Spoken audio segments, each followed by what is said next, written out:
Hello, I'm Casey McBride. We're waiting for Hank to join us, but he will be here. But welcome to another wonderful episode of Stir Crazy Shamans.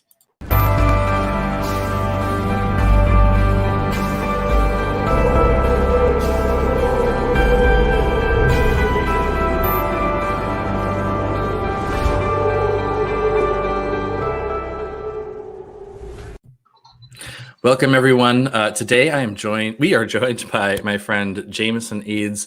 He's been a friend of mine for years, and he has so many amazing stories. And we're talking today, the topic is Norse mythology. And I thought that was an interesting point to kind of start on. Because I thought about this after we're getting a message from Hank here asking if we can bump it back. Let me just message him and tell him that we started.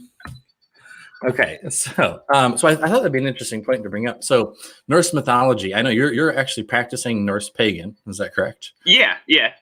So now the term Norse mythology, would you rather people use the term like Norse paganism instead of mythology, or does that bother you at all? There's so many different names for it. Like, I find that if I tell people I practice a satru, no one knows what I'm talking about. Yeah. So it's really easier to be like, oh, I study Norse mythology, or like I indulge in because it's like the belief of it is not like, oh, this is everything I believe in. It's factually what happened. It's more of just like a paying respect to how they live their lives, and that's how we go about it. Oh, very cool. And so what do you what does it mean for you to, and the word you used, I'm sorry, say that again, the word you used. A satru.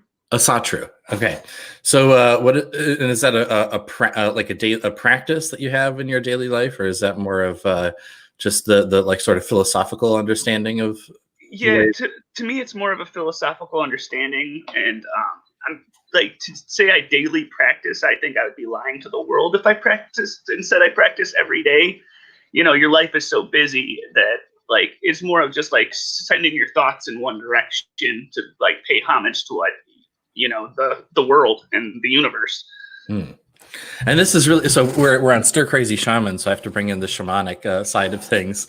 But like for me, you know, sometimes I would get asked for people, you know, what beings, you know, what do you believe in as far as like God or like other gods and all that stuff? And like as a shaman, sort of nothing is off the plate. We work with all of the energies. And so in shamanic journeys, I've met with Odin. I've also met with other like Greek and Roman gods. I've met with some of the gods from Hinduism. I've met with all kinds of beings from all different backgrounds. So to me, they're all very real beings, and I've had direct experiences with many of them. So I think there is how to put this. I think that a lot of people sort of discredit it when talking about Norse mythology or like Greek mythology. When they use that term mythology, it's sort of, you know, well, this is the thing people used to believe, and we now know that wasn't real. It's kind of what not everyone, but some people imply that when they're talking about that. Oh, definitely. And so, you know, but to those people, I'd say, you know, have you ever tried to meet with them? Have you ever tried to have an experience or contact or, you know, really tap into that energy? And those energies are very alive and real to this day, is what a lot of people don't realize. And that's sort of the magic I think you're still in the process of discovering for yourself. Oh, definitely. And like the way that like my father brought me up, it really wasn't like specifically, hey, you have to be a Christian. Hey, you have to be Buddhist, you have to be Norse. Like, he brought me up that like every religion is right in its own form and fashion, and that it's really like trying to find the right path to going where you want to go. And when you look at a mountain, there's thousands of different paths that all lead to the same peak. Now, of course, some of these paths can lead you right back down the mountain, which gets you nowhere. But finding the right path for you is really like what matters. And like, but you also have to realize that there's not just the path you're on. And seeing and once you understand that there's multiple paths, then it opens up the whole world of spirituality to you and how you can perceive it Like, I've never been like, oh, God doesn't exist. Oh, the Greek gods never existed. The Norse gods don't exist. It's always been like, it's completely possible that all of them exist or are all the same thing to begin with and just viewed through different eyes. So that's one thing we've brought up a lot during this podcast, and then I'm learning more and more about through this apprenticeship that I'm taking, is that we, like the Pacos, I'm learning nature mysticism as they practice it in like the Andes and up in the mountains. And it's so like when you go to them, they have these beings from the upper world called Anpus. And so when people would come through, like the Spanish or like even like Westerners that still come to learn from them and all this, they would say, "Oh, your Anpus. That sounds exactly like our angels. They're probably the same thing." And they get really angry and they say, "No, our Anpus are Anpus, and your angels are your angels." And but their lesson for that is these are. They may be similar, but they are very different beings. And it's in the differences between them that we find the gold and that we really find truth and magic. So I've been, because I used to sort of say similar things along the lines of, certain gods, there's so many similarities. They're probably the same beings. But I think in honoring the differences that they are different individual beings, that's where we really, that's where we can really expand and tap into new energies and new ways that we may not have had access to before. And that's when we can really start to grow, is when we do honor that they are different.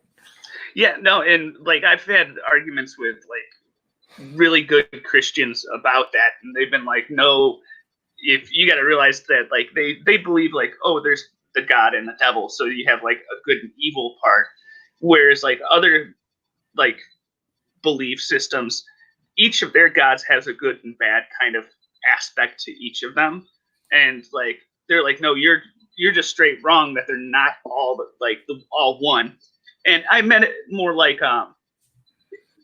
saying that we know exactly and understand exactly what the gods are kind of seems impossible for us in this form. Like, as like a human to just completely understand what the gods are, I don't know, seems kind of mind-blowing. Yeah. And the other thing to realize is that we're not, we have this physical vessel, and maybe the physical mind, if you believe it's not capable of understanding these things, then it definitely isn't. But in truth, we are the totality of all things. We are the oneness that knows all things simultaneously all at once. So we are the true essence of us, who we truly are, is completely capable of not just understanding the gods, but everything that's ever happened in all of creation and all the universes all at once. But that's the beauty of coming into like an incarnation on this planet, is we come here to sort of have all that wiped clean and have a temporary physical experience where we sort of are trying to figure things out in the differentiated reality. So that's where a lot of the joy of it comes, is in that sort of aspect of mystery and trying to uncover and learn more about it. So it's very then, and it's like, it's all a learning experience. Like, I wonder sometimes if maybe like my thought process from before I had my spiritual awakening and after I had it are still kind of fighting each other. It's like the way I used to think was completely different to the way that I now like just know in my soul how it is. And it's not always easy to explain that feeling that you have when you had an experience that just proved to you, mind-blowingly showed you that like, hey, you are a part of this massive energy, and like it's really hard to put into words. Like, never explain it. And it all, like, having a spiritual awakening is like someone dosed you with acid. So like, how do you explain to somebody this without sounding like a crazy person half the time? Yeah, and that's the thing, is we're using words to describe that which is way beyond anything that words could ever describe. So I always tell people, follow the energy of what we're saying and don't get caught up on the actual words. But even me, because obviously I've been, I had my awakening many years before yours, but I still struggle with words all the time. It's still difficult to explain things, but you do get a little bit better of a hang on it once you start to talk to other people who are a little more experienced. So that's why it's great to share all this stuff with each other. But I want to talk about your awakening experience. So maybe I'll share a little bit of my part of the story, and then I want to hear your in-depth, if you're comfortable with sharing this with people. Yeah, no, I don't mind. Sounds a little crazy, but it was an experience that I'll never forget and love. I love that you said it sounds a little crazy, because we're on the Stir Crazy Shamans podcast right now, so so we can be as crazy as we want here. So, how long have we been friends? How long have we known each other for, Jamison? It feels like a long time, but I don't know how many years it's been. Do you have any idea? That's really hard to say, because like the way we met was through a friend I hadn't met in years, but had known since like elementary school. So I want to say that it's been like 4 or 5 years. Yeah, I want to say at least it's hard to put a pinpoint on it when I feel like I've known you forever. I know, right? So anyway, so when I met Jamison, I right away could sense this really powerful energy sort of building up in him. And as I got to know him more and more, I felt this sort of continuing to rise up in him. But at the time, I knew he had a lot of, he was very much more of like that sort of strict, not strict in another sense, but he was very much in the sort of like indoctrinated Christian mindset for the most part. And he wasn't open to, I mean, although he was aware and much more open than a lot of other people, he still wasn't open to like the experiences of energy and spirit and anywhere near the way he is now. Oh, Hank just popped on, so I'm going to invite him in real quick, and then I'll continue with the story. Hey, sorry I was late to the party. Oh, no worries. We're telling awakening stories. I'm telling the story of Jamison's awakening. Oh, great. This is a fun one. So, anyway, I could feel sense this energy in Jamison continuing to build up. And then for a while, I don't know, we just got busy with life. I was doing the massage therapy thing, and Jamison was working and busy, and we hadn't spoken in, I want to say, 5 or 6 months. And and then I just sort of, I know it was from spirit now, but I just sort of got the thought of, hey, I'm going to call him up and see if he wants to go get Chinese. And so again, like 6 months without talking to him, gave him a call. Hey, Jamison, how's it going? And he picks up the phone. I don't know. I said, why? What's going on? And he's like, something really, really wild just happened. And then he proceeds to tell me the story about what had just happened the night before. And if you're comfortable with sharing, maybe you can share what had happened after that. Yeah. So like Casey said, we hadn't talked in months with life being so busy. And like, we have mutual friends that we both would hang out with when the time like was able to. Me and my friend were hanging out pretty often because he literally lived right around the corner from me, and we've been friends since we were young, really young, like middle school. And one day I'm over there hanging out with him, and like we're just downstairs. I'm always drank like 2 beers, and that was like my normal daily ritual to drink my 2 beers, and I'd go over to his house, drink these 2 beers, and then head home on my own accord. Well, one night I'm sitting with them and we're just watching television. I'm drinking my beers and everything's going fine, when it literally felt like this energy build up around me came crashing down on me and then just exploded out. And suddenly it was like my 2 friends were literally like plucked out of existence and replaced with 2 beings that were completely different. And they're like, hey, it's okay. We took these forms so that you don't feel scared of what is happening to you. And they basically picked me out into the universe and show me what is. And it's really hard to put into words because like I'm like traveling through the stars, and they like were literally telling me, hey, if you want, you can literally just start existence all over again. We'll take you with us. You can come, you can escape this human form and go on. And it's like, it's your time if you want to go. And at the time I was taking care of my mother. So I had in the back of my head this plucking feeling that like, hey, you can't leave yet. You have to finish taking care of your mother. You have other great things that are going to happen in this life.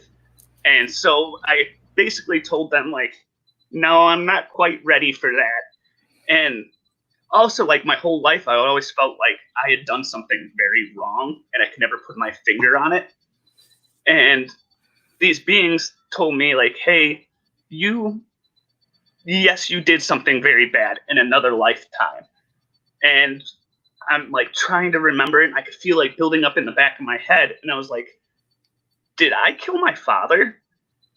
And they were like, no, a part of you killed your father in another lifetime.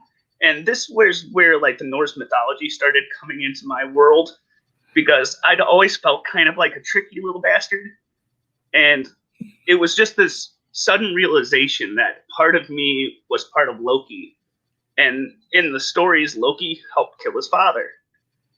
Now, this is also coming from a guy who's been a strong Christian and now is just mind-blowingly being told by two beings of another world that you are a part of another god that used to be or is still being, or, you know, and my mind is just blowing open at all the scenes at this moment. I'm just like, I'm shaking right now just thinking about the experience. I literally felt like someone had just dosed me with a high amount of acid and I had no clue it was coming. And so as the experience like started mellowing down, and I'm also trying to understand and comprehend what is going on and seeing this wide universe, these beings told me, hey, whenever you're ready to go, come, we'll take you. There's a whole nother universe to be created, and you can be one of these creators. And then I was set back down in the seat. They told me, I think they introduced themselves, but I can't like really, it's hard to explain a being that you kind of feel more than see. And they were in the forms of my two friends I was hanging out with at the time. And then they told me goodbye. And then there's my friends hanging out with me again. And I'm just like stunned as the whole world kind of came colliding back down. And I like looked over at Tim and like I asked him like, hey, what just happened? And he's like, what do you mean? I'm like, dude, I feel like I just like was just on an acid trip or something. He's like, no, you just sitting here watching TV with us. The only weird thing was, I guess when the beings were talking to me about these past transgressions that had always been bothering me in my soul, that I screamed suddenly, like, I'm sorry, Father. And that was the only weird thing. But they're like, you're crazy. Sometimes you just do weird things. And like I yelled this out once, and then I just kind of like went back into my mellow self. So from their experience, they see me just sitting there watching TV, and then I scream out something about, I'm sorry, Father. And then I'm back.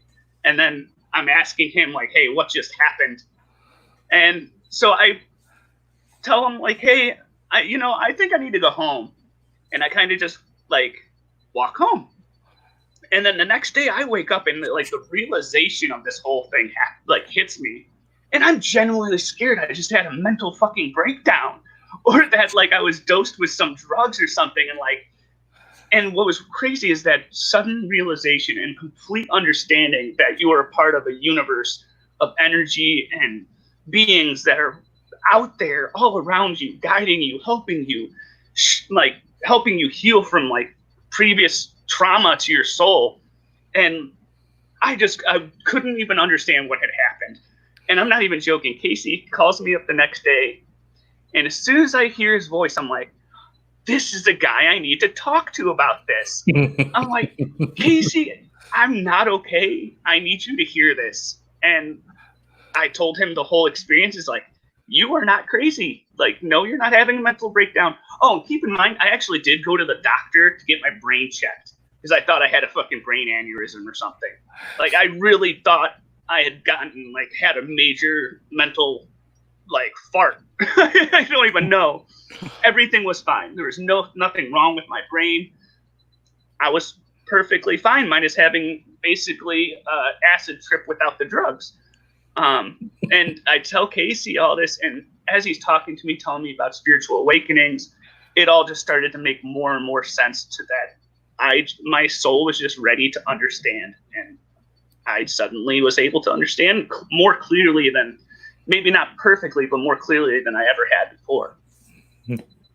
That is a very, very powerful awakening story, and I thank you so much for sharing that with all of us.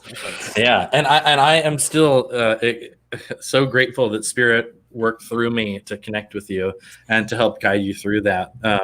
Because I know so many people, aren't fortunate enough to have someone to help guide them through these experiences, and so they end up, really believing that they are sort of either ill or worse, and so not only do they not explore the full potential of their gifts, but now they have this judgment about themselves that maybe isn't coming from themselves, but all the people around them, that there's something deeply wrong with them, when really they're just experiencing the sacred truth and the real nature of reality. Yeah, and I, like you said earlier, like, having that energy, like, I was very much Christian and literally perfectly happy in my beliefs until this moment struck me and literally was like, yeah, I'm definitely not a Christian anymore. This is just, like, not that I say that it doesn't exist, but it's just that I've seen the truth. And it's like, once you see the truth, you can't unsee the truth. And once I realized I wasn't crazy, it was like, and I still remember, like, the first couple of times we hung out after your awakening experience, we would spend time in the woods, and I just kept I felt called to do things to sort of just re-solidify in your mind that these experiences, like, we can all feel. And so, like, I'd sit there and, like, make a ball of energy, and then I'd, like, charge it with the energy of, like, a waterfall, and I'd hand it to him, and I'd be like, what does this feel like? Like, I don't know. It feels like that waterfall over there. And I'd be like, yeah, I put the energy of the waterfall in that energy ball. And I remember, like, this big, huge smile on your face that would come over you every time. And you just kind of get, like, like, in this zoned out sort of peaceful daze as you let all that sink in. And it was so beautiful to see you continuing to unfold, to continue to grow. And it's a constant, like, it's not like you're like, part of your mind is constantly fighting at the same time. It's like the world around you, everybody's perceptions of this world sometimes helps to fog the truth.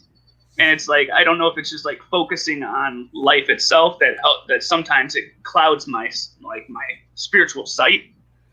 But when you first taught me how to journey was when it really helped, like, taking that step in the right direction. Because, like, when you first learned to journey, your spirit guides, they try to prove to you that, hey, no, this is really what is happening. And I remember talking to this old man on one of my first spirit journeys, and who I'm still not 100% sure, but I'm pretty, like, positive it's Odin talking to me, that he was just like, oh, don't worry about this job tomorrow. And I'm like, what? He's like, oh, they're not ready for you. You're not going to be working tomorrow. And I was like, what are you talking about? And not even joking, the next morning my boss calls me. He's like, hey, man, they're not ready for us. Like, just stay at home today. And I'm just like, but these little things continuously happen when you're journeying. Oh, yeah. And you're just like, okay, there's just no way I could know this. So somebody is actually telling me, hey, this is what it is. Yeah, and I know for me, same thing. When I first had my awakening experience, and mine were just as powerful and mind-blowing, and to the average, to the non-awakened person, crazy sounding, like we said. But same thing. I had a lot of doubts in the beginning around things, even as I would have experiences that were like, okay, there's no way that that wasn't spirit coming through. There's no way that these experiences aren't real. But the universe over and over and over and over and over again just gave me continual proof. It continues to do so every single day of my life. And at this point, there's no room left in any space of my being for any kind of doubt about these experiences. And yet, it's still giving me proof all the time, over and over again. Well, maybe it's just being what it is and not trying to prove anything. Yeah, I guess so. And I might have missed it because I was coming on a little bit later, but with the Norse mythology specifically, was there something that kind of called you to that as an expression of who you're being now? It's weird because it kind of just like fell into my lap.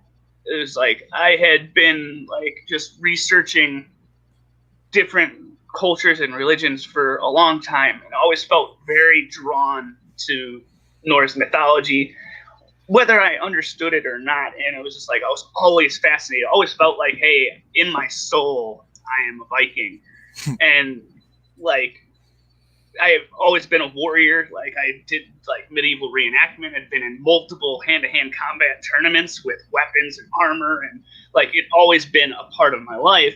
And I was so drawn to it, and I'd been like doing as much research on the like what they believed and like how they practiced. And it was like, and I'd always felt drawn to specifically Loki because I was always like kind of a tricky kid. Like I was always doing little, kind of just being an asshole. And better like, an asshole than a whole ass, I suppose. So. Exactly. And like it wasn't that I was deliberately being mean or trying to hurt people. It was just more of like, oh, this is fun. This is who I am. I'm being tricky. And so like but also like when I was talking about that feeling of always having done something wrong, and for them to be like, oh, you're paying for a past sin of Loki. And it's so hard to explain because like basically the underlying feeling I got was that the part of me, that spirit part of me, was basically in like soul jail. And they were like, you've come to your understanding, you know what happened, you know what was wrong about this, and now you're free to go. And I just like, I don't know, just knew that it was true. Like I understood that yes, he was a part of me, or I'm a part of what he was or is. And yeah, like I'm not saying that other beliefs are wrong. It's just this is the one to help me practice my beliefs and my thoughts on the world and how I like to pay homage to them than anything. No, I totally get it. In the fourth level of the tradition that Casey just started the apprenticeship on, the Ultima Sauk, they say that you could go do a Buddhist practice and be 100% committed, and in the next moment be doing, a Catholic practice, be 100% committed, and not see the conflict in it. Yeah, exactly. Like my Christian beliefs before that, after I had that awakening, it didn't conflict with my beliefs on it. Like I still pray to God now and then. And like it's weird. There was no conflict of interest or feeling like I did something wrong or am doing something wrong. It's just, this is the next step for me. This is where I'm going. That's why I asked the question to you the way I did, is because it's like, well, why did you pick this as an expression of your being and your knowing? Because really it is all just different masks of divinity, and different people pick different things that fit wherever they're at, and it's all just another, all roads lead to God, all roads lead to Rome, that kind of thing. Yeah, totally, completely agree. Yeah, very cool. And it's wonderful for me that more people are discovering all these ways of, like Hank said, being the full expression of their being, and walking their spiritual path. Because for a long time, it was only really accepted to be. It was like either you were Christian or like we're going to persecute you. And that's sort of like your options in a lot of countries around the world, unless, you lived in like the East or something. But like, for us in our country, back in the 1800s, early 1900s, if we were having an open conversation about, worshiping the Norse gods and all of that, that might be a problem for the public.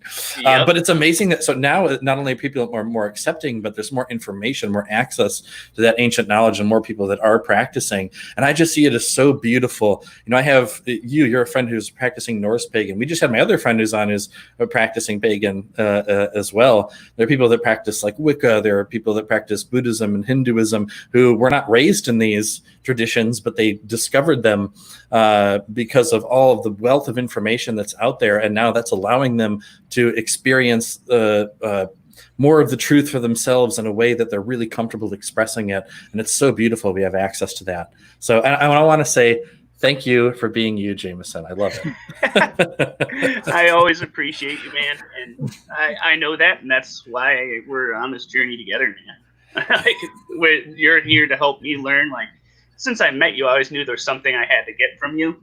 And I don't mean that in like trying to take away from you, more of that I needed you to show me something. And every time we spend time together, we go for walks, we go for journeys. I always feel like you're just helping me fit some more puzzle pieces into what I am.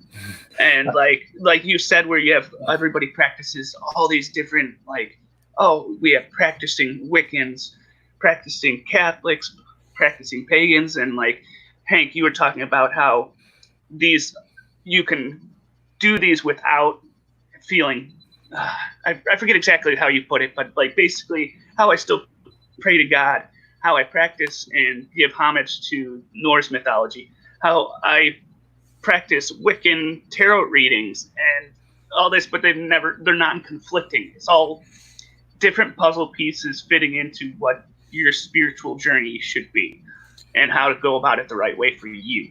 Right. One cool little thing I always think of when I go by churches that say the assembly of God, I think of it as the reassembly of God. Like you're putting yourself back together, remembering the totality of all there is, and doing all that without judging yourself or others for it. Yeah, no, that's a perfect way to look at it. Yeah.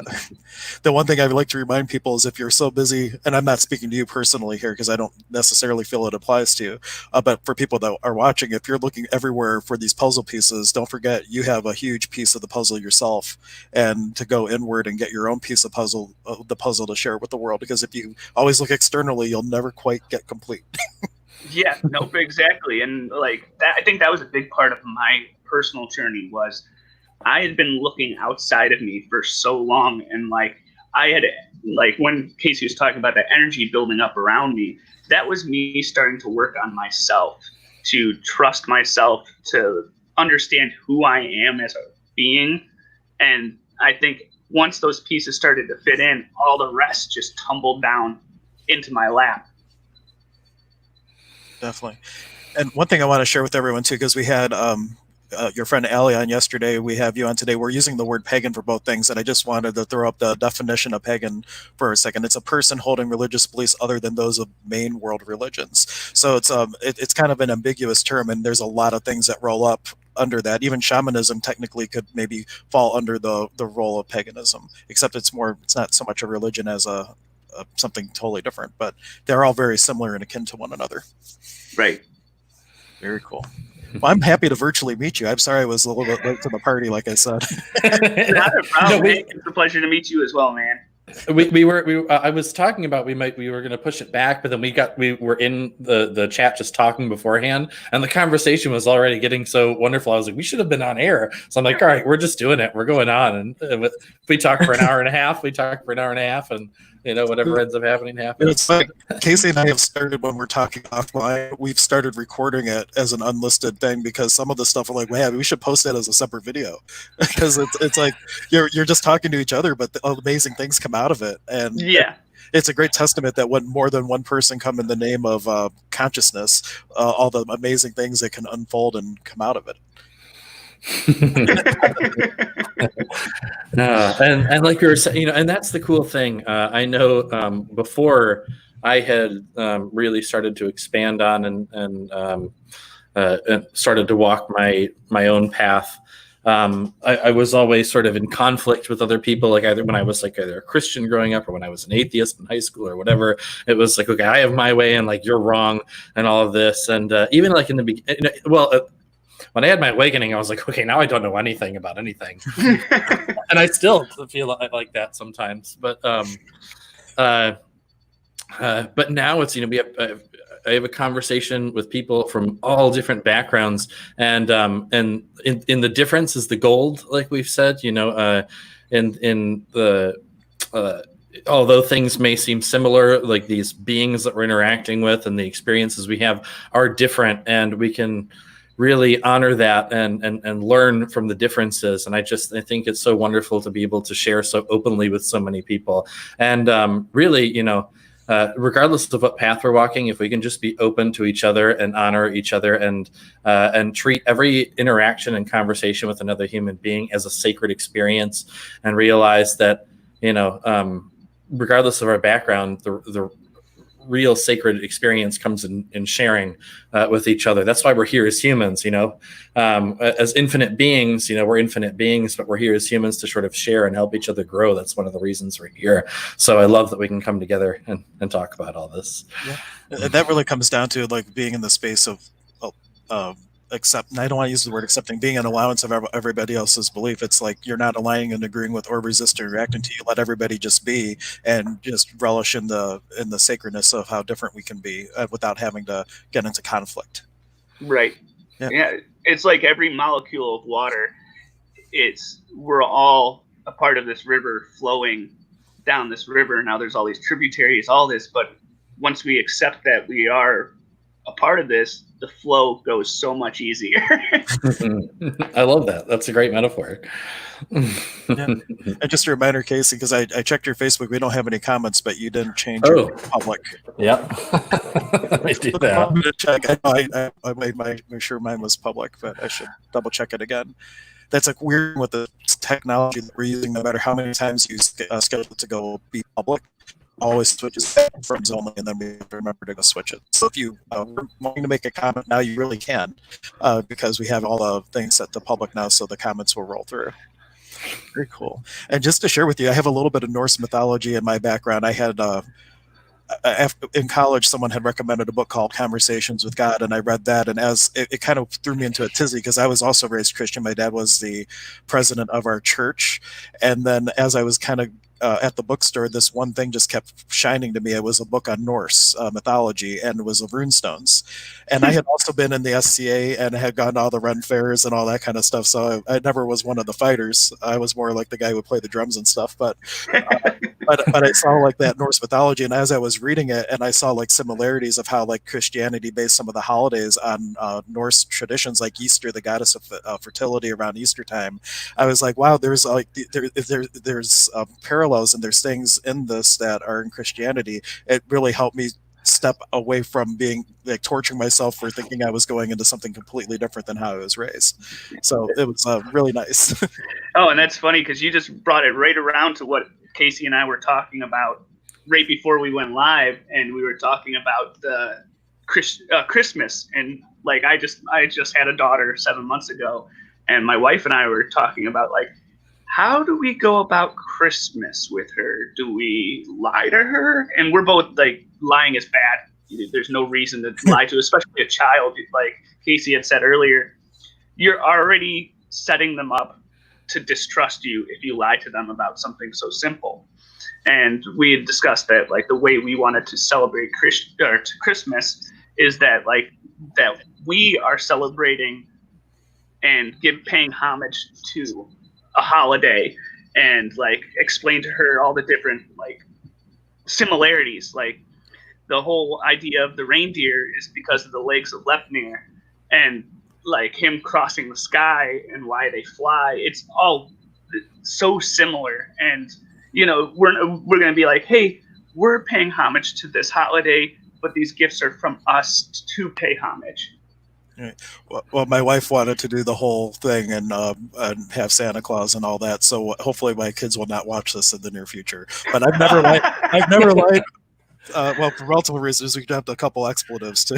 But But what I would always tell them, I've never lied to them. I say, well, you know what Santa Claus is? It's a disembodied spirit that takes possession of adults and buys presents for people.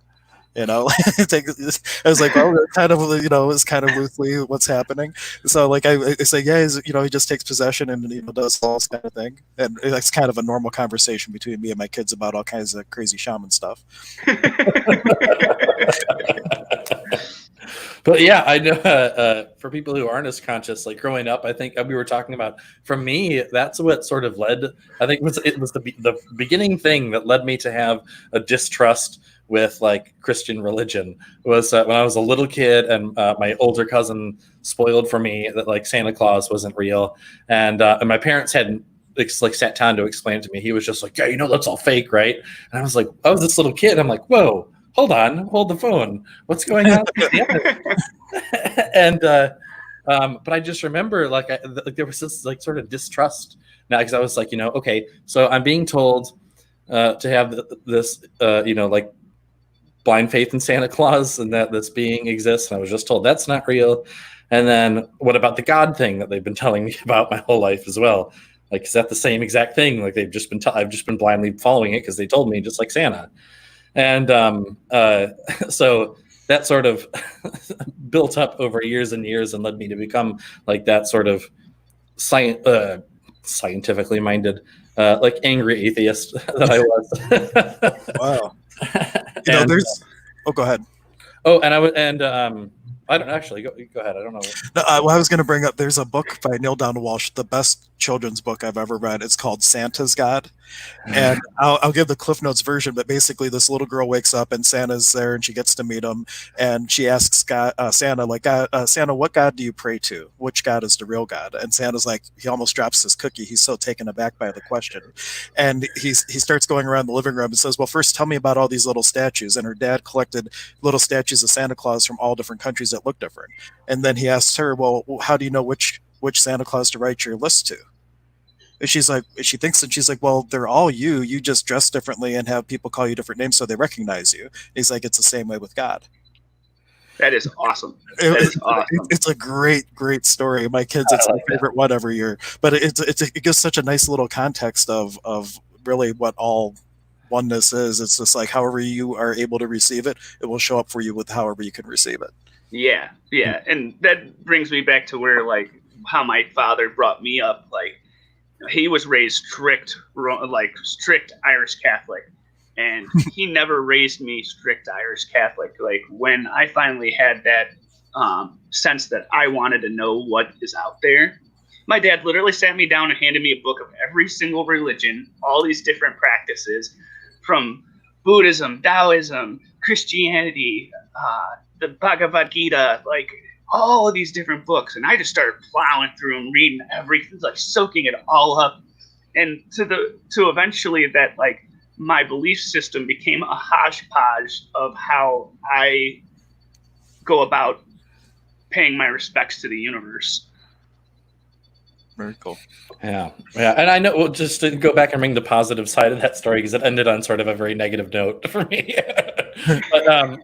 But for me, that was part of my like purging process. The Spirit had set that up for me because I needed to go through that period of like shedding all my beliefs and like doubting everything, so that I was at like this base level to where then when Spirit shattered my my worldview of all of that, then I was able to go, okay, and then really just experience from a like, okay, I don't know one way or the other about anything because I've been at both extremes. So that set me up to like really just, okay, now it's time to explore and find out what my truth is. Yeah, this kind of falls in line with esoteric astrology a bit. If you didn't, well, first let me put into context. Astrology is the automatic pilot of the universe. It's like Pinocchio. When you're unconscious, you're just going with the energy, just going with the flow, right? And once you become conscious, you can make a choice besides what the energy would cycle you to experience. So putting astrology into context, but the first 28 years of your life on autopilot is you being programmed with the world around you. The next 28 years, your first Saturn return, is you going, wait, none of that's me.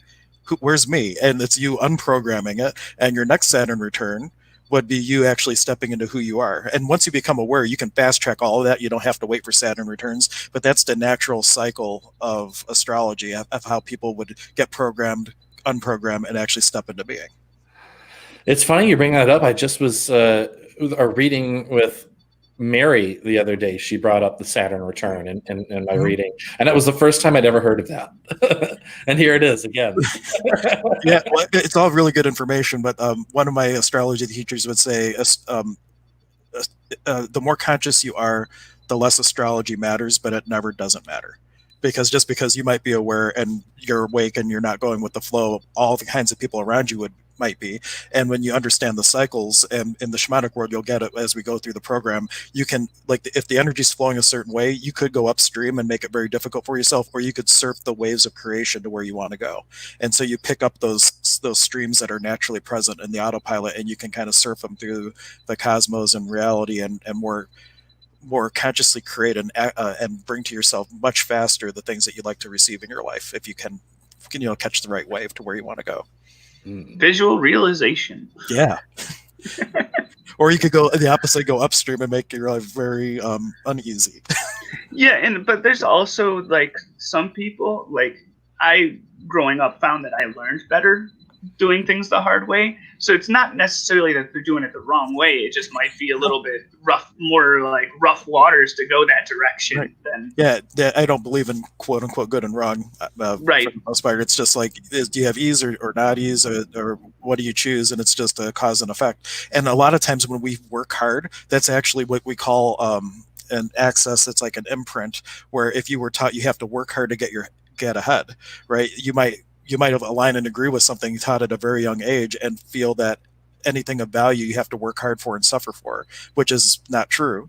And right. And you can choose different. But if that's what our belief is, sometimes we can fall into that old programming. Kind of a trap there. And then, but the more conscious you are, I bet you, since you've been awakened, especially, have things gotten a lot easier for you, or do you still choose the hard way to learn things? No, things have become so much easier. Like I'm still like tossed into the fire to learn kind of guy, but now it's not like running my head against a brick wall until it breaks. It's, I can just take a sledgehammer to this, or just go around it, Or wave a hand and uncreate it. Seriously, it's like when you're dreaming, like when you're dreaming and you're subconsciously there, you don't even know you're dreaming. It's just there. But like once you start to I started being able to lucid dream. Thank you. And it was literally just like one day I was able to realize I was dreaming without waking myself up right at that moment. And the more often I did it, the easier it got, until it's just like, oh, I'm dreaming. I'm going to go do this now. La da da da da da. Oh, and look at this. I can fly. It's just, once you do find it and do understand it, it's so easy to move forward in it. That's a great, I think there are a lot of people who are familiar with the concept of lucid dreaming, but it's a great metaphor for like awakening, before it is, like in dreaming, like you said, you're in the story of the dream. And for many people, we're not conscious. It's just sort of, we believe that the dream is the physical reality. We're not aware that we're dreaming. And so we're just going along with whatever the story is in that dream. When we become lucid, it's okay, well, now we're a conscious creator in this space, and we can make instantaneous change and do whatever we want. And maybe not to that same dramatic level. I think it could be. I'm not saying it's not possible. But when we wake up, it's like we've been on that autopilot dream for our entire lives until we finally step into our awakening and our truth. And now it's we even in the physical world, we can play with reality. We can manifest things that other people might not think are possible. Or just when you start to do things like I'm teaching you to do, like with journeying or with being able to communicate with your spirit guides, this world becomes a lot more magical and fantasy and dreamlike than most people would ever imagine is possible. But it's all very real and very true. Yeah, it brings back to that childhood imagination that I used to have. Like, I remember when I was playing with my action figures, how real that was to me at the time. Like, I would always play on my grandmother's stairs, and I could remember believing it was not believing, but seeing it as a mountain and all this action going on. And like, once you're able to like break into that barrier again, it makes life so much more beautiful all over again. It's not just a stairwell, it's a mountain I'm climbing and visualizing, and the whole world is at your disposal to enjoy and create and manifest. Yeah, you'll appreciate this, Jamison. I think when we first started our apprenticeship this past Friday, Zane was bringing up how in the world of shamanism, all of life, really all it is puklei, which means play. And to look at everything you do, the healing part, all that stuff as sacred play, and everything just becomes easy. He's like, if you're healing and you're having to work hard at it, or it's tough or whatever, then he's like, it doesn't always mean that things are that you don't have obstacles to overcome and things, but if there isn't a sense of ease to it, then he's like, then you're not playing. Right. And Casey, did you bring that up earlier? It was yesterday when we went on to Okay, I'm just like, did I dream about this word, or where did it come from? Okay, now it makes more sense. It means sacred play, my brothers. Sacred great. And puklei, their word for play, is Zane was saying is the same word they use when they're describing the play of like children playing soccer, is the same words they use of like divine play when like doing ceremony and sacred work. It's the exact same word they use for that.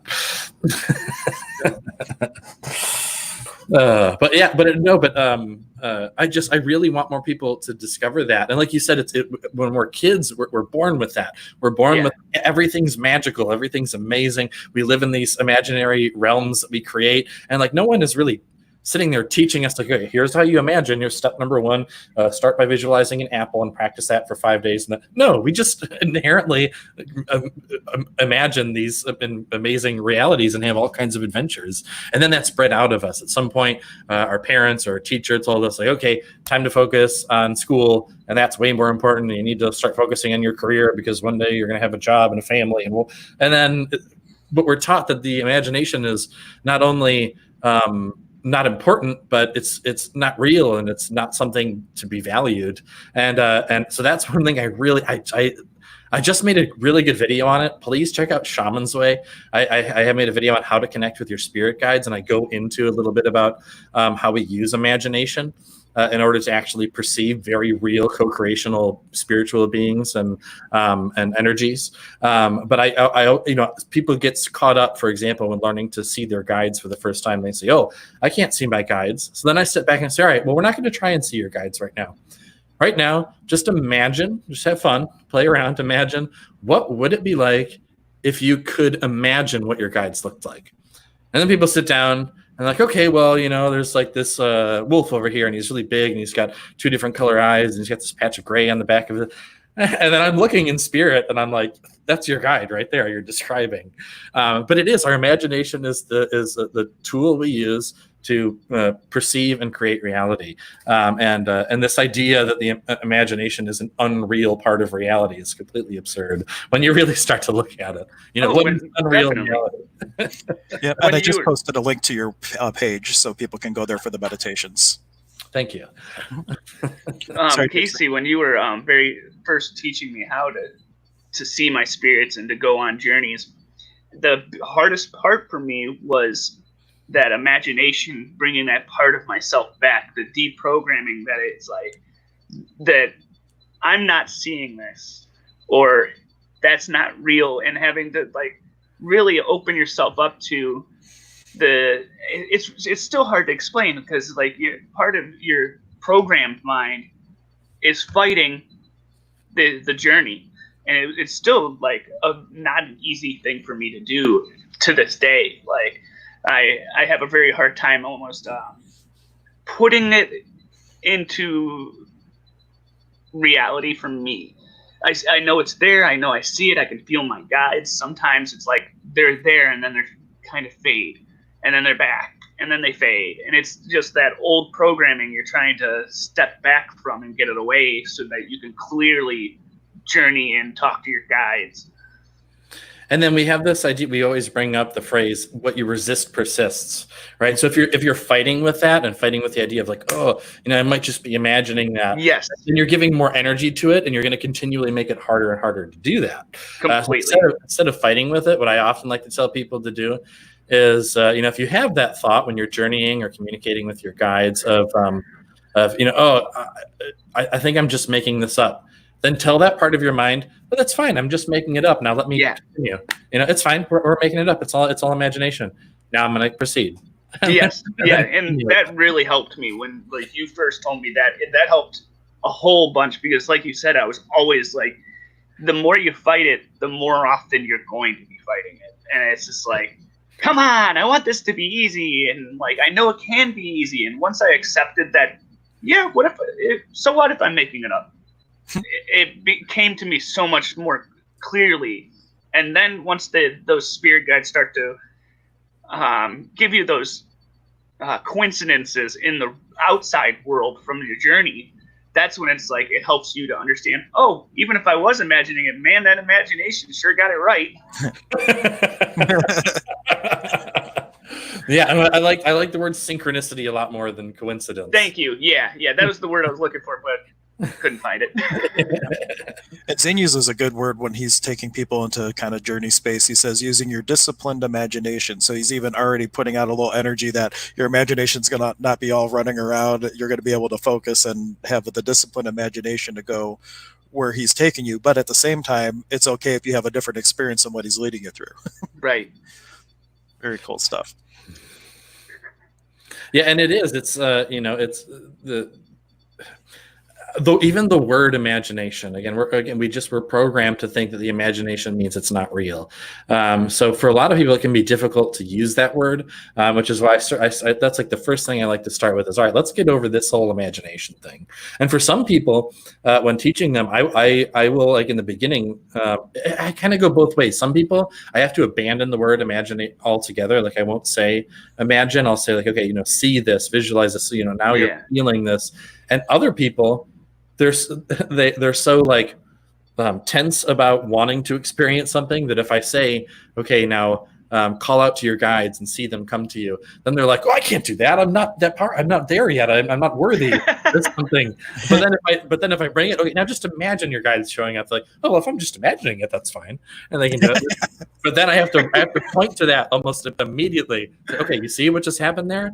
Okay, now we just shifted the energy of the way I worded it, and then you were able to get over that mental block. So it's not that you're not able to tap into this stuff and you're not worthy or whatever ideas you have around it. It's just that you're creating your own idea around how something should or shouldn't happen. And when we make it a little lighter, then you're able to tap into that experience. So the word imagination is just it's a very, very interesting subject for me. Yeah. Very good trick of the trade. Like what you do is saying what we do that in NLP too. Like if people can't get somewhere, be like, well, just pretend. What would it look like if you could see it? What would it sound like if you could hear it? And it just kind of goes around the logical mind, whatever the block is. It's a great tactic. Yeah, I think that's a lot of people's heart. Like even in the normal world where other people don't necessarily believe in the spiritual, it's like they so strongly believe that it has to be this one way that they build up all these blocks and all these walls that almost like tether them to this non-spiritual world, making it almost impossible for them to find the spiritual world. And it's like walking around and you feel the energy of all these people, and then it's like one person walks by and you're like, I don't know if I like that person, and it's just they're so walled off that you can feel it. And it's hard to explain, but I think you guys understand. Oh, I have to share this. I shared this with you yesterday, but I just for the first time watched the movie Doctor Strange last night. I don't know if you've seen it, Hank. I know Jamison has. So I had never seen this movie, and I had like friends and cousins telling me, you need to watch this movie, you would love this movie. And then I got 2 readings in a row where in the readings the movie Doctor Strange came through, and in one reading I was told that I'm going to be like manipulating reality and seeing multiple dimensions like he does, and the other one brought it up for some other thing, and I go, okay, universe, I get the message. I think I'm supposed to watch this movie Doctor Strange. But there's this scene, and I love it, where you're just talking about people being so walled off and not being an allowance of having the true experiences of spirit. So Doctor Strange comes to meet with this like master of reality, and it's not really a spoiler. I think they show it in the trailer anyway. Anyway, I won't remember it anyway if you don't spoil it. So he's just sitting there, and he's asking her how to how he can like heal himself and all this, and he's like a very logical, scientific minded guy. And she opens up a book and is like, okay, well, are you familiar with this? And it's like a chart of the chakras. And you just see his face he just like dies inside. And he's like, yeah, I've seen that in gift shops and like boutiques. Like, you're telling me that's like the secret of reality. And then he just goes off on this tangent and he's like, there's no such thing as spirit. This is all crap. None of this is real. We're just like little specks in the universe that are completely insignificant, and it doesn't matter. And as soon as he gets like to this like heightened point of like just calling her out and all of her BS, she just like hits him in the chest, and his astral body flies back behind him, and he's sitting there as like time is slowed down outside of his body, looking at himself. He's like, what is going on right now? And then just snaps back in, and he's like, what just happened? And she's like, yeah, I just sent you into the astral plane for a second, like just all casual. Like, what was that? And then proceeds to send him on this like journey through like multiple universes, just to snap him out of it. And then he's finally like, teach me. And she goes, nope, and then kicks him out. But there are so many people who, but out of love, I would like to be able to do something like that. It's like there are people I work with who, they come to me and I'll do a shamanic healing. Like, this has happened. I've done shamanic healing for people. People are feeling these incredible sensations of like energy and just like electric shocks and things leaving them, and like powerful experiences they've never felt before. And then, and then certain people ask me like, I want to learn about that. Teach me. So I start to talk to them and okay, now, so practice this first. And then, they fall off, and then, I don't hear from them, and they're like, I just think that I'm not ready and I'm supposed to. And so like, I don't know. And I just I want to focus on the physical, and then like they're telling me about this, and I can feel they're like really depressed and down, and they just have all this doubt and stuff. And I wish I could just hit them in the chest and knock them out of their body and send them through the universe. Like that's what I was saying. I literally had that thought of like I wonder if I can learn to do that someday. Just play with it. Literally. Like, well, just with the same energy of that movie, just boop, and give it a go and see what happens. Just like when I bet time for the first time, I had no point of view of if it was going to work or not, but I'm like, what the hell? I heard it in a story. Let me give it a go. And it worked. Same with you. When I bent time for the first time the other day, you told me the story of you doing it, and I was like, let's try it. And it worked. But you just reminded me of something. Back when I was first starting to really learn about how to control energy and do all this stuff, I had a friend who we would get together, and we would hang out at Huntington Beach, and we would play with like the spirits around, and we would like do energy manipulation. And I was more aware. I could like see and sense these spiritual beings, but he couldn't at all. He could feel his own energy and manipulating that, but not the energy of the beings around us. And then we were just sitting there, and I had this inspiration. I was like, let me try something. I didn't explain anything to him about what I was doing. I just put my thumb on his forehead, and I just started slamming energy into his third eye. And then he stands up, and he just starts walking around in this daze. Like, and I asked him, I was like, what's going on? And he said, it's really crowded here right now. And we were at the beach at night when we were the only two physical humans there. And he's walking as if he's like in busy New York Times Square, lost among all these beings. And he's just sitting there like bumping into people and stuff like that. So I went and I was like, okay, he's not ready for this. So I focused this energy and snapped, and then he immediately came back. So yeah, that stuff is possible. I think I just need to relearn how to do that for certain people. I think a lot of the spiritual is about relearning and not learning. Like when I was really young, I would hang out with this one friend, and they had this uncle that was always over. I never saw this man leave the couch in my whole time of visiting him. He was always on the couch, always real quiet. Always, he seemed like he was an ex-addict that just no longer had the drugs anymore. One day I'm like, dude, what is up with him? Like, who is he? Like, what is he? And he's like, dude, you won't believe this, but he's like ex-kung fu master. And like, he starts showing me pictures of him and all these huge martial arts things. And he's like, yeah, and he's like a master of chi. I'm like, no fucking way. Like, how can you even prove this to me? He's like, hold on. And he goes over and he wakes his uncle up. He's like, hey, can you do that neat trick with the candle for us? And he's like, oh yeah. And he like got all lively again. And then he was like sitting there, he's, manipulating chi. He's like, okay, take this candle. And like, we had a candle on a little saucer. he's like, go in the kitchen, like, and so on the couch, you look straight ahead, and there's the door to the kitchen, and then there's this like little wall to the right.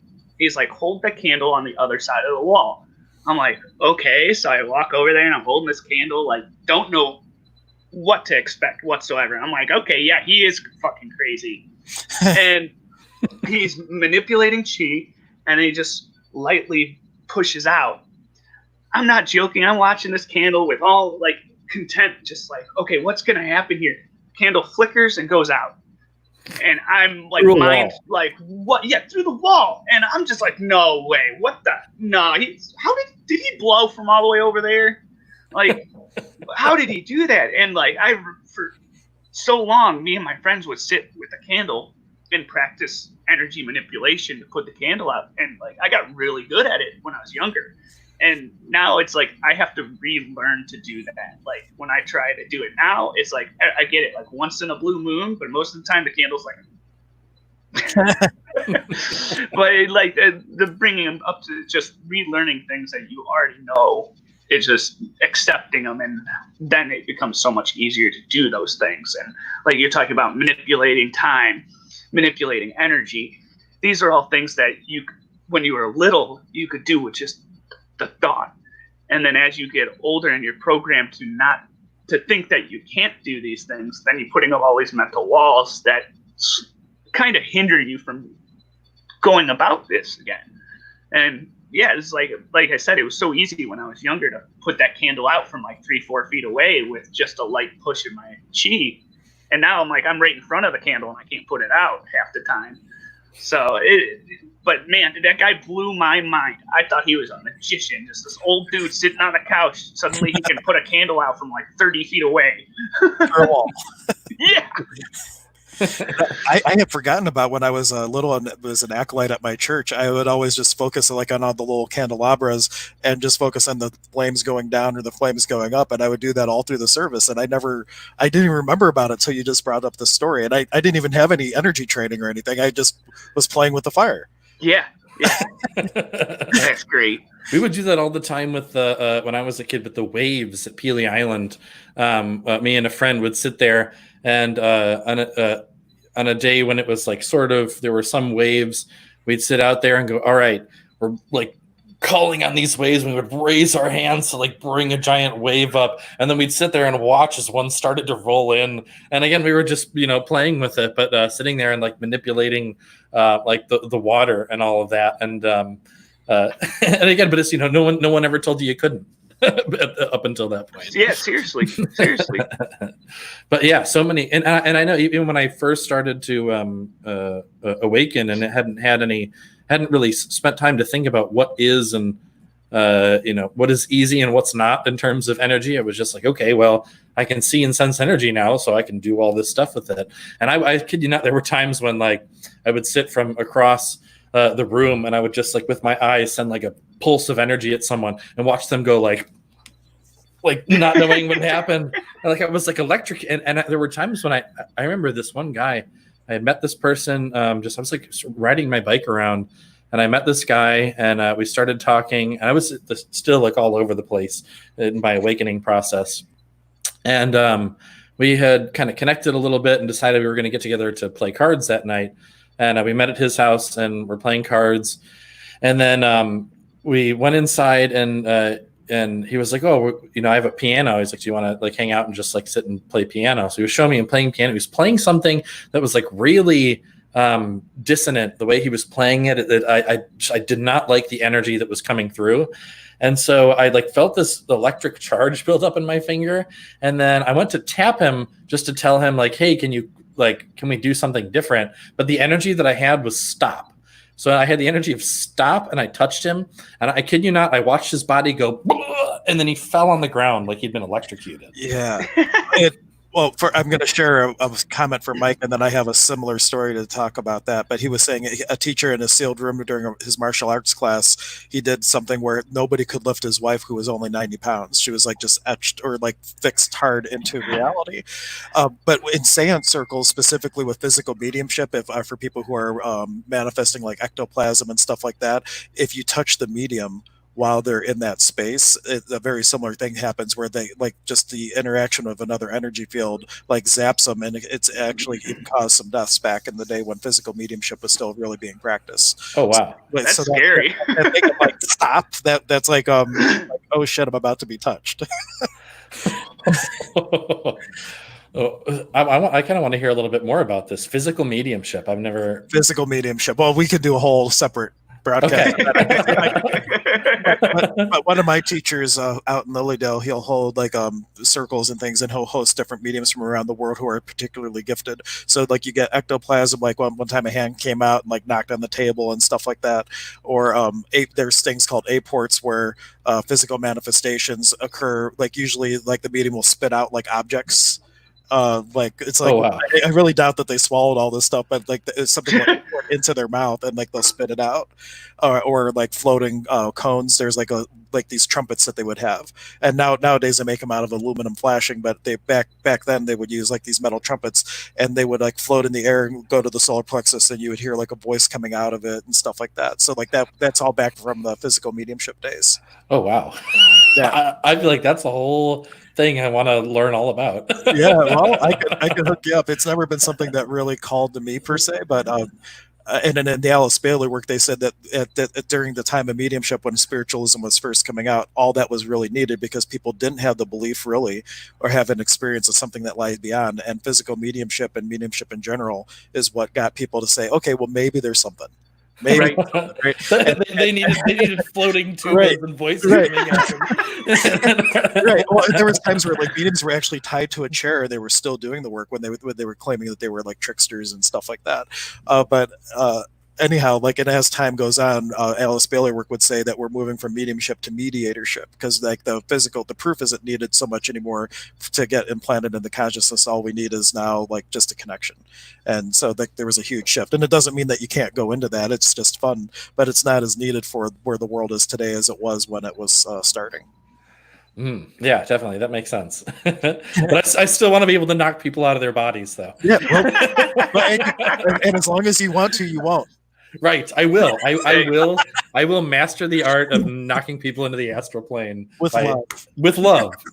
By hitting them in the chest. I'll knock you right back into your Muhu Koya.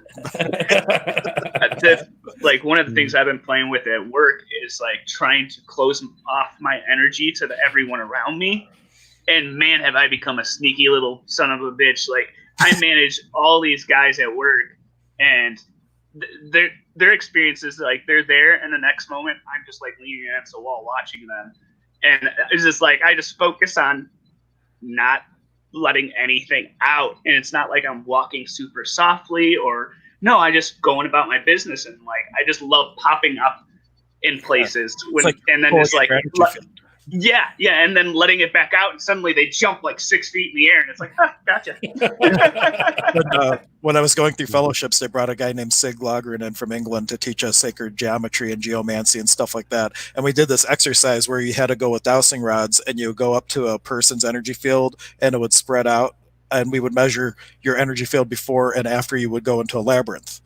And walk a labyrinth, right? So my friend, my partner Kev, he was coming up to me, and on that moment, I just decided I'm going to just play and see if I can mess with him. And I pulled my energy in real tight, and he comes up to me, and the things don't move at all.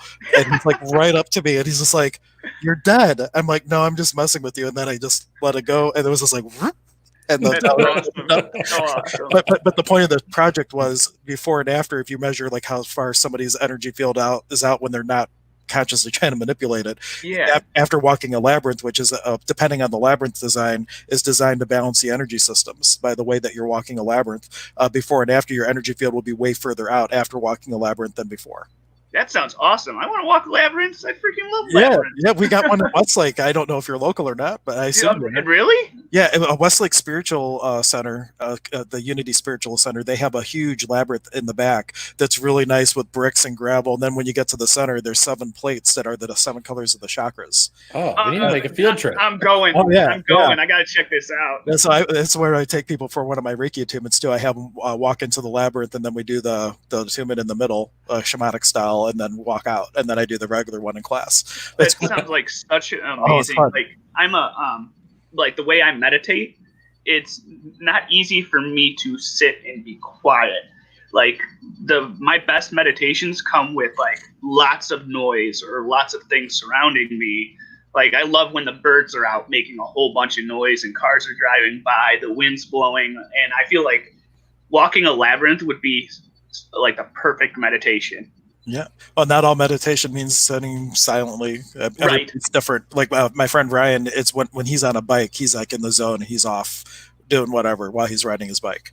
And other people is washing the dishes or whatever it needs to take. The sound of silence can be heard many different ways.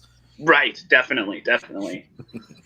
Very cool. Yeah, definitely. We can go on a field trip. We'll just stay 6 feet apart.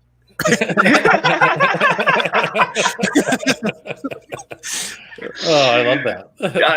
That sounds great. That, or we can wait until after the plague has wiped out half of humanity and go. Oh, not worried. Oh God, I really hope it's not a plague. I think it's this whole COVID stuff is just, especially like you have children, so you understand. Like, and I'm an essential worker. It's very, very terrifying to go to work and then come home and not know if I'm, especially because some people don't have symptoms, not knowing I'm bringing something home to my family is just, whew. Well, one of the things I'll send you can I send you the link? I'll send you this link.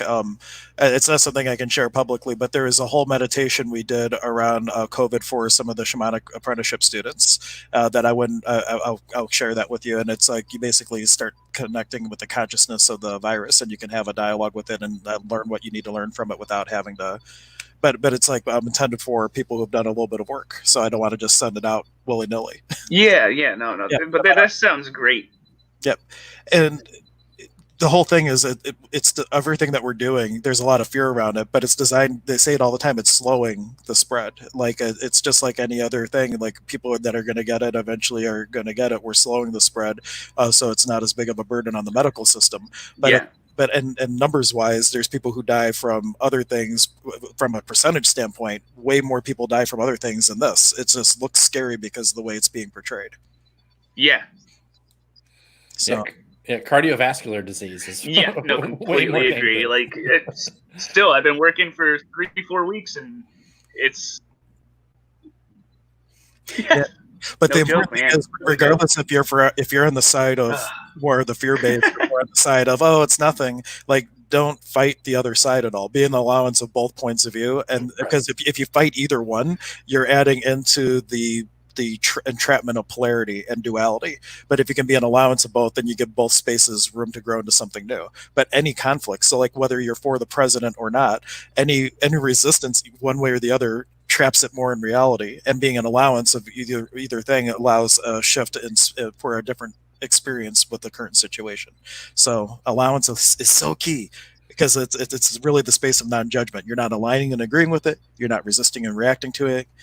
You're just allowing it to be and making your own choice based on your own choice of what you want to create for yourself or would like to create for yourself. And I like that phrase, interesting point of view, that you have that point of view. Interesting point. Yeah, that is a great tool to bring people out of the space of judgment. It's an interesting point of view, and it's with no charge on it. If you can't do it without a charge, it's still a good tool to kind of get you there. But if you have a charge on it, because some people use it as an energetic FU, like, interesting point of view, you have that point of view. So some people use that tool with a little bit of a zing, and it's not how it's supposed to be used. I think it's always a good idea to stay open-minded at all times with everything in all life. So, absolutely. Yep. The more you know, the more you realize you don't know, and the more you realize you don't know, the more you realize it doesn't matter what you do and what you do or don't know. It's what you're being while what you're doing. Yeah, exactly. As the more I start to learn about, because like I said, I've been spirit taught as far as all the shamanic work and the psychic abilities that I have. I've been taught by the spirits, and the more I learn from them, but especially the more I learn from other humans, like during this apprenticeship and all that, I'm like, wow, I am still very much a beginner in all of this, and there's and it is the more I start to learn about things.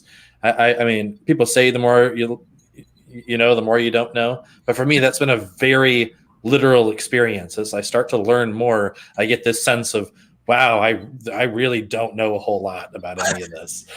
There's so much more. What is going on? But I have that access. That I am that space. I am that space of that oneness and totality of, like, knowing of the truth of all things. But at the same time, on like the conceptual mind soul level, I know so little. I know everything and nothing at the same time.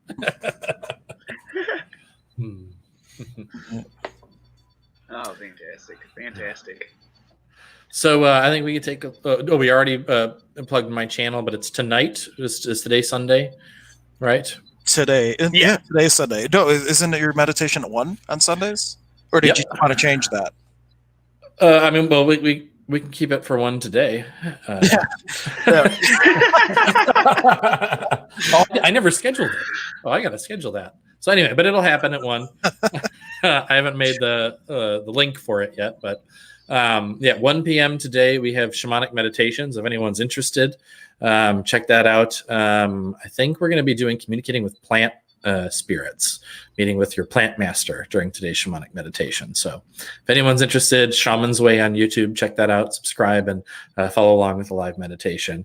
And please like and subscribe and share to all this stuff here on Stir Crazy Shamans, so that you can come and enjoy this beautiful energy of sharing of all these different experiences. Yeah. And also, if you're going to watch it, like if you just tuned in and you liked it and you're going to go back and watch it from the beginning, if you're not afraid of what people will judge you for watching it, please start a watch party, because it's going to let more people see it, and that will help us get some of the word out. And if you're afraid of being judged, that's cool. Just watch it on your own, and then just message it to the people you know will get it. Right. Yes. Hank, it was a real pleasure meeting you. And I look forward to having more communications with you. And oh yeah, we're gonna have shaman shenanigans. I know it. Oh yeah, all kinds of crazy stuff. Yeah. And I'm also going to post a link. We're starting for people who are interested in shamanism. Our teacher, when I say our, I'm referring to me and Casey, maybe Jamison someday too. But we're doing a 6-week virtual class called Connecting with the Sacred, leading up to our start of the actual shaman apprenticeship weekend. So if you're interested in a little taste of shamanism, where's my mesa? I don't know. Oh, it's back here. I'm all discombobulated. By the end of the 6 weeks, you have built a Taiwantan mesa, which means a 4-corner mesa, with different stones that are related to the different energy bodies that we work with, like Pachamama, Mother Earth, and the wind, and all that type of thing. So if you're interested, you walk out with a lot of skill sets and actual medicine bundle that you can start working with. And it's just a lot of fun, as Casey has already determined from our first call. Oh yeah. So much magic there already. Oh, I love it. I love our sacred hoop, our family that we've already started. And I look forward to connecting with so many more members of my spiritual family as we continue to share this work with the world. Absolutely. Do you have any events? I don't know if you actively do events, Jamison, but do you have anything coming up that you'd want to let people know about?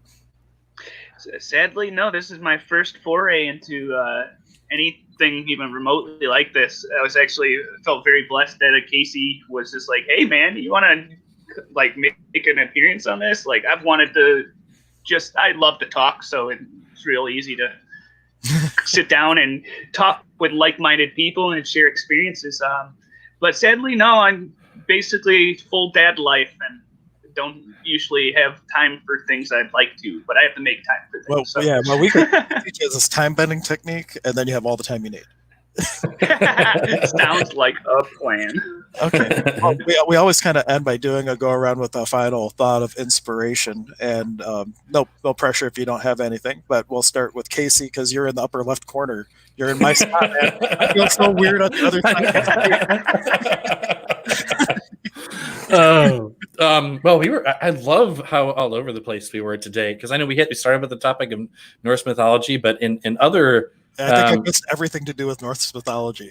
Yeah, well, we spent very little time, but we just went with whatever direction it was supposed to go, and so the energy was great today. But anyway, for my wrapping up thoughts, we did talk a lot about awakening, and people not being sure and not trusting their experience and all that.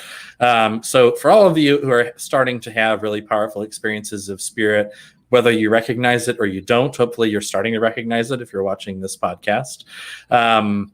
one, know that you're not crazy, and reach out to people like us who are talking about this stuff. If you feel called, you're starting to have the experiences, then there are people like Hank and I and Jamison who can help you to expand on what you already know and help you to really create an extremely powerful magic reality for yourself by just opening up and learning to sense what you're already starting to open up to. So I think that would be my little. Yeah, and I'm kind of getting something akin to a clearing to offer. If you're not having these experiences, ask the question, what in me is blocking myself from giving me permission to have the experiences that are my birthright?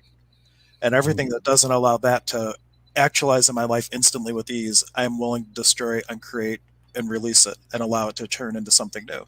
And start asking that question, because a lot of times it's our own self-doubt, or it's what we were taught when we were kids. It could be a block that you don't even remember consciously, that your parents were talking when you were little, and just something energetically stuck.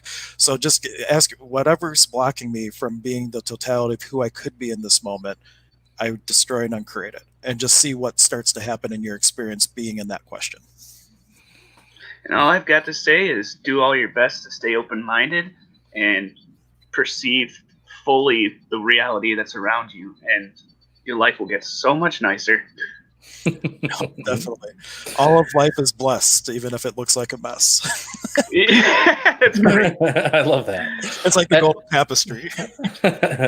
and Jamison, real quick, before we start to do our little final wrap up here, stick around after we play the end thing, and we'll kind of chat for a little bit. So our friend yesterday who was on just took off right afterwards, and we didn't get a chance. So I wanted to remind you of that. So I appreciate it. But thank you so much for coming on today. This was a lot of fun, and I hope that you'll join us again very soon for this. Oh, I'd love to. Sounds like a blast, guys. Awesome. Thank you very much. And Nike, everyone. Thank you. Bye-bye.